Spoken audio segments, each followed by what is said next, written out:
नमस्कार, राम राम। कांग्रेस पार्टी ने ईवी रामास्वामी पेरियार के डेथ एनिवर्सरी पर ट्वीट करके श्रद्धांजलि दी है पार्टी हैंडल से, जिसमें लिखा है कि सामाजिक न्याय के मसीहा और पैट्रियार्की के विरुद्ध खड़े होने वाले, संघर्षरत रहने वाले और जाति का जो जंजाल था उसे काटने वाले महान पुरुष की लेगेसी को हम ध्यान में रखते हुए उन्हें याद करते हैं, श्रद्धांजलि देते हैं। कांग्रेस पार्टी के जो पहले सबसे बड़े नेता और प्रधानमंत्री थे इस देश के, जवाहरलाल नेहरू,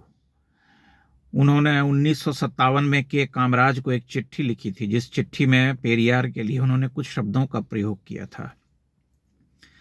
एंटी ब्राह्मण, क्रिमिनल, लुनैटिक और परवर्टेड माइंड, ये शब्दावली है। आप देख सकते हैं, वो चिट्ठी अभी भी है उपलब्ध, ट्विटर पे चल रही है। लुनाटिक का मतलब, जो लोग नहीं जानते हैं हिंदी वाले, उनको मैं बता दूं कि मानसिक रूप से बीमार, रुग्ण आदमी, जिसे हम कहते हैं पागल, विक्षिप्त। परवर्टेड मतलब दूषित मन का व्यक्ति। और एंटी ब्राह्मण, क्रिमिनल शब्द का यूज किया था पंडित जवाहरलाल नेहरू ने। जिस जवाहरलाल नेहरू की प्रशंसा में आज तक जो है कांग्रेस पार्टी डूबी हुई है और मानती है कि इस देश का जो कुछ भी उद्धार हुआ है उसी जवाहरलाल नेहरू के कारण हुआ है, तो जवाहरलाल नेहरू की जो लेगेसी थी, जो शब्दावली थी पेरियार के बारे में, उसे भी याद कर लेती कांग्रेस पार्टी। लेकिन अभी कांग्रेस पार्टी की विवशता है कि दक्षिण में जो सनातन धर्म के विरोध में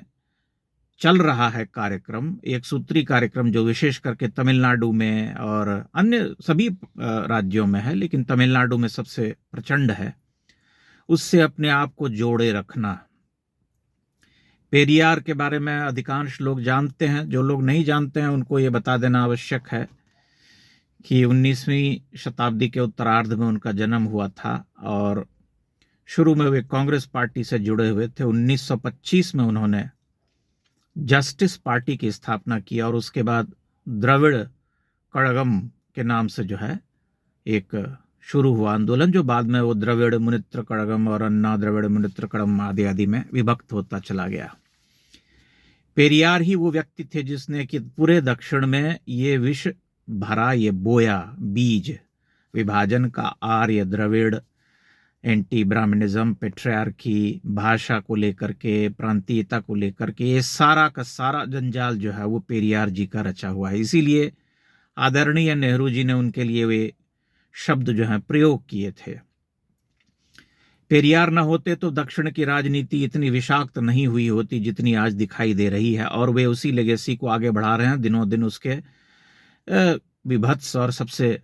खराब रूप को अंगीकार करते जा रहे हैं, जो कि आए दिन हम डीएमके पार्टी के नेताओं के बयान से समझ सकते हैं। पेरियार की और एक महानता बता देना चाहता हूं कि पेरियार ने 2 विवाह किए थे और दूसरा जो उनका विवाह था वो उससे था जिसे उन्होंने पुत्री के रूप में स्वीकार किया था, जिसे अडॉप्ट किया था पुत्री के रूप में। बाद में उन्हीं से उन्होंने विवाह कर लिया था। ये महान व्यक्ति हैं जिनकी लेगेसी को कांग्रेस पार्टी जो है फॉलो करना चाहती है और इस देश में एक नया संदेश दे रही है कि हम पेरियार के भक्त हैं। और इस देश में जो जात पात के नाम पर के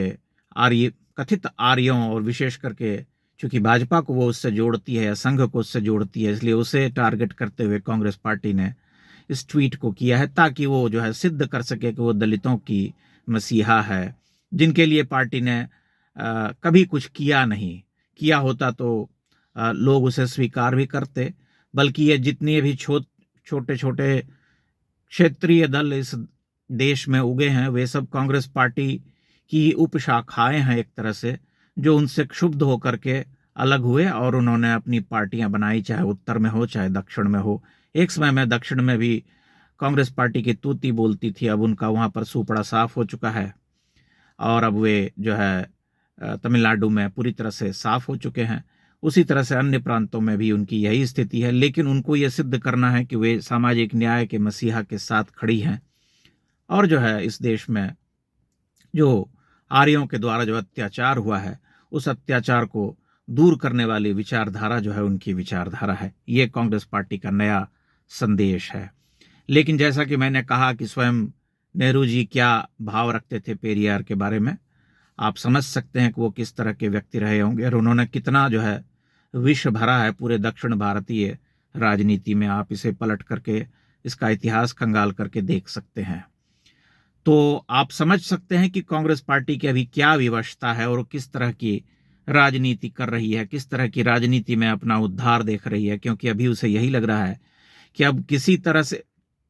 अगर हम वोट प्राप्त कर सकते हैं तो वह तरीका जो है कुछ इसी तरह का हो सकता है कि हम ये सिद्ध करें एक बड़ा समुदाय जो इस देश में आरक्षित वर्ग का है, जो ओबीसी हैं या अदर जातियां हैं, शेड्यूल कास्ट, शेड्यूल ट्राइब्स जिनको हम कहते हैं, उन सब का जो है उन सब की संवेदना पाना कांग्रेस पार्टी का लक्ष्य है। और उनके जो युवराज है वो आए दिन मंच से ये कहते रहते हैं कि इस कंपनी में कितने छोटे वर्ग के लोग हैं, यहाँ कितने दलित हैं, वहाँ कितने दलित हैं। यही इनका काम है, यही विभाजन करना और देश को जो है एक जहर देश में घोल देना, ताकि सामाजिक रूप से लोग जो है लड़ भिड़ पड़ें, एक दूसरे के प्रति वैमनस्य पालें और यह देश जो है किसी दिन किसी तरह से खंडित हो जाए, बस उनको सत्ता मिल जाए। ये पूरी तरह से स्पष्ट हो चुका है कि कांग्रेस पार्टी की क्या नीति है, वो किस तरह से इस देश को तोड़ना चाहती है। अन्यथा पेरियार जैसे व्यक्ति का जो है वो स्मरण करके श्रद्धांजलि देने का कोई तुक मैं तो नहीं देख पा रहा हूं, हो सकता है अन्य लोग देख पा रहे होंगे। दक्षिण भारत की जो राजनीति है इस समय, विशेष करके डीएमके और इन सभी दलों की राजनीति आपसे छुपी हुई नहीं है। वे आए दिन विश्वमन करते हैं और वहाँ के लोगों को, जो सनातन धर्म के अनुयायी हैं, उनकी राह में कांटे बिछाते हैं। जो अभी पिछले दिनों जो वहाँ पर दीप जलाने का जो एक प्रकरण था जिसमें कि कार्तिकेय स्वामी के लिए अन्नमलाई दीपम और कार्तिकेय दीपम जो बड़ा त्योहार होता है, उसमें पहाड़ी की चोटी पर जो शतियों से दीप जलाए जा रहे थे, उसमें जब कोर्ट ने ये आदेश दिया कि भाई दीप जला सकते हैं, तब द्रविड़ मुनेत्र कड़गम ने इसका विरोध किया, उसके विरोध में याचिका डाली और उसके जो जज थे स्वामीनाथन जी, उनके खिलाफ महाभियोग जो है लाया। तो ये स्थिति है कि किसी न किसी तरह से सनातन धर्म को नष्ट कर देना है दक्षिण में, और कांग्रेस पार्टी जो है उन नष्ट करने वाले दलों की जो मंशा है उसके साथ पूरी तरह से खड़ी हुई है। यही उसका कार्यक्रम चल रहा है। कर्नाटक में भी यही है, और चूंकि कर्नाटक में अभी वो सत्ता में है, इसलिए पिछले दिनों जब मैंने एक वीडियो बनाया था और ये बताया था कि कैसे कर्नाटक में वे विभाजन करने पर उतारू हैं, कभी रोहित मिला के नाम से एक्ट, तो कभी जो है एंटी एट्रॉसिटी एक्ट आदि कर करके वे समाज को विभाजित करना चाहते हैं और विशेष करके जो अनारक्षित वर्ग हैं उनको प्रताड़ित करना चाहते हैं। तो ये है इनकी राजनीति, ये आपके सामने स्पष्ट है। अब आप स्वयं तय कीजिए